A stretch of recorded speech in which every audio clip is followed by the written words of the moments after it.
जय हिंद दोस्तों। मैं आपका होस्ट और आपका दोस्त साजन भले सिंह रिटायर्ड एक नए मुद्दे को लेकर आपके समक्ष हाजिर हूं। बहुत बहुत बधाई हो स्पेन को। स्पेन 2026 का फीफा वर्ल्ड कप फुटबॉल जीत चुका है। लेकिन हम आज स्पेन की बात क्यों कर रहे हैं, फुटबॉल की बात क्यों कर रहे हैं? इसके साथ एक समस्या और है स्पेन में, अवैध प्रवासियों की, इलीगल माइग्रेंट्स की। स्पेन की जो भौगोलिक परिस्थिति है या जो जोग्राफिकल उसकी लोकेशन है, वो अफ्रीका महाद्वीप से जस्ट थोड़ा ऊपर है। और स्पेन और अफ्रीका महाद्वीप का जो देश है मोरक्को, उसके बीच में एक नैरो कह सकते हो स्टेट ऑफ जिब्राल्टर, जिब्राल्टर की खाड़ी है। और उन लोगों के लिए बहुत आसान है अफ्रीका कंटिनेंट के जो महाद्वीप के जो देश हैं, बहुत सारे देश हैं जिसमें खासकर मोरक्को, स्पेन में पहुंचना और पुर्तगाल में पहुंचना। और स्पेन की एक टेरिटरी है जिसका नाम सियोटा है। सियोटा, उसकी जो लोकेशन है वो है मोरक्को के पास में, मतलब अफ्रीका महाद्वीप में है। हालांकि मोरक्को के साथ तारबंदी और बहुत सारी अन्य जो माध्यम है उनके द्वारा उन लोगों ने अपनी सुरक्षा कर रखी है।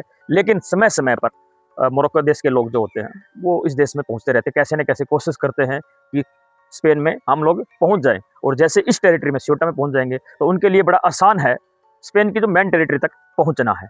और 60,000 लोग एक साथ एक या 2 दिन के अंदर अंदर समुद्र के रास्ते इस सियोटा इस टेरिटरी में पहुंचे थे। उसके बाद बाड़बंदी को पार करके, और वहाँ की जो फौज है वो बहुत छोटी है। पूरे स्पेन की, पूरे जो स्पेन है जो देश है उसकी जो जनसंख्या है वो 4,93,00,000 है। और उनके पास जो फौज है वो है 1,21,000। और जो सियोटा जो टेरिटरी है उनका एक प्रांत है, उसकी जनसंख्या है 83,000। सोचिए 83,000, और चंद सैनिक जो सियोटा में तैनात हैं उनको 60,000 इमिग्रेंट का सामना करना पड़ा। हुआ ये कि वो लोग प्रवेश कर गए उस सियोटा टेरिटरी में, और उसके बाद तोड़फोड़ आप देख भी सकते हो कि कैसे वो आते ही उन लोगों ने प्राइवेट वाहनों को और अन्य सरकारी वाहनों को आग के हवाले कर दिया। और जिस पर्पज़ के लिए वो आए थे शायद वो यही पर्पज़ होगा। और उसमें से मोरक्को एक ऐसा देश है जिसके 99% जो जनसंख्या वो इस्लामिक है, इस्लाम धर्म को फॉलो करती है। बजाय किसी मुस्लिम कंट्री में जाने के लिए, एक अच्छे रोजगार और एक अच्छे करियर की तलाश के लिए, वो हमेशा इन लोगों का टारगेट हमेशा ये रहता है कि कैसे न कैसे यूरोपियन यूनियन के किसी एक देश में पहुंचा जाए। जितने भी यूरोपियन कंट्री है जो यूरोपियन यूनियन का भाग है, क्योंकि एक बार अगर आप किसी एक ऐसे देश में जो यूरोपियन यूनियन का भाग है उसमें पहुंच जाओगे तो आप मिशन की किसी भी कंट्री में आप ट्रेवल कर सकते हो, कहीं पर भी जाके आप उत्पात मचा सकते हो। उत्पात इसलिए बोल रहा हूँ कि समय समय पर फ्रांस ने, जर्मनी ने और यूरोप के अन्य देशों ने, खासकर इंग्लैंड ने भी अफ्रीका महाद्वीप और अन्य जो मिडिल ईस्ट के अन्य देश, खासकर इस्लामिक जो अवैध प्रवासी वहां पर आए थे, उनका उत्पात उन लोगों ने देखा है और देख भी रहे हैं। और ये समस्या क्यों है? इस समय 8.5 लाख लोग अवैध प्रवासी स्पेन में हैं। और जो स्पेन की गवर्नमेंट है इस समय वो एक लिबरल लेफ्ट विंग गवर्नमेंट है, जिसका रूल ये कहता है कि जो अवैध प्रवासी आते हैं पहले उनकी समस्याएं सुनी जाए, उनको इमीडिएट वापस ना भेजा जाए। अपोजिशन में वो है राइट विंग, वो चाहती है कि सरकार किसी की भी हो, इनको तुरंत के तुरंत, ये लोग हमारे देश के लिए खतरा है, तुरंत के तुरंत वापस भेजा जाए। लेकिन कोर्ट का फैसला भी आया वहां पर कि जो लोग समुद्र के रास्ते आते हैं उनको तुरंत ना भेजा जाए, थोड़ा दिन उनकी क्वेरी की जाए, वापस भेजे। और सरकार ने भी स्टेटमेंट दिया है कि हमने इसमें से 60,000 में से 37,000 लोगों को वापस भेज दिया है। और जो भगदड़ हुई थी उसमें 37 लोग मारे भी गए हैं। ये लोग स्टिल जो 60,000 आए थे उसमें से 23,000 आज भी स्पेन में मौजूद हैं। और ये टोटल जनसंख्या है वो 8.5 लाख के करीब है जो अवैध प्रवासी है।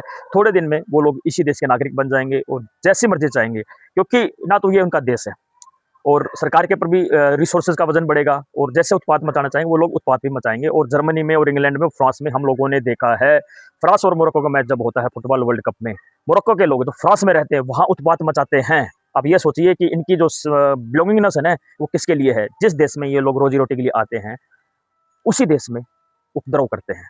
और हम भारत से 7,000 किलोमीटर दूर स्पेन की बात क्यों कर रहे हैं? क्योंकि यही हालत हमारे देश की भी है। बांग्लादेशी और रोहिंग्या, आपकी जानकारी के लिए बता दूं, रोहिंग्या वो लोग हैं जो बर्मा या म्यांमार के एक अर्काइनिक स्टेट है, वहाँ के इस्लाम सुन्नी इस्लाम को फॉलो करने वाले लोग हैं।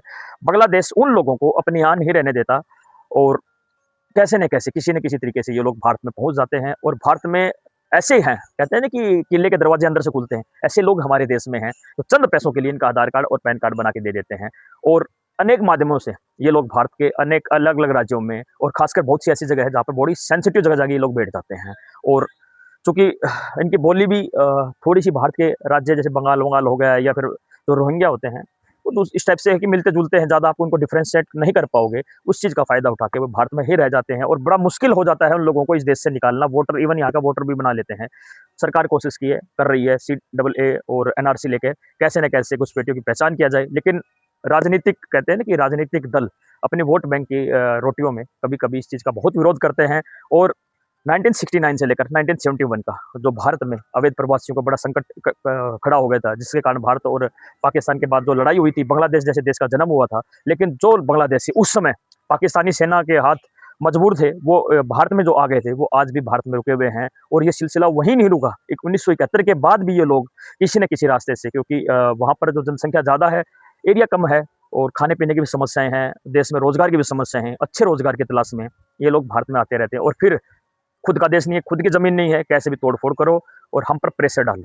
तो ये समस्या आज की नहीं, बहुत पुरानी है, अवैध प्रवासियों की जो समस्याएँ हैं और इन लोगों के लिए एक ही चीज़ है कि मेरा ये जो वीडियो बनाने का मकसद किसी धर्म को टारगेट करने का नहीं था। अवैध प्रवासी, अगर उनको लग रहा है कि हमारे देश में साधन नहीं है, तो ऐसे देश में जाओ ना जहाँ उन जैसे लोग, उन जैसे विचारों वाले लोग रहते हैं। जय हिंद, वंदे मातरम, भारत माता की जय।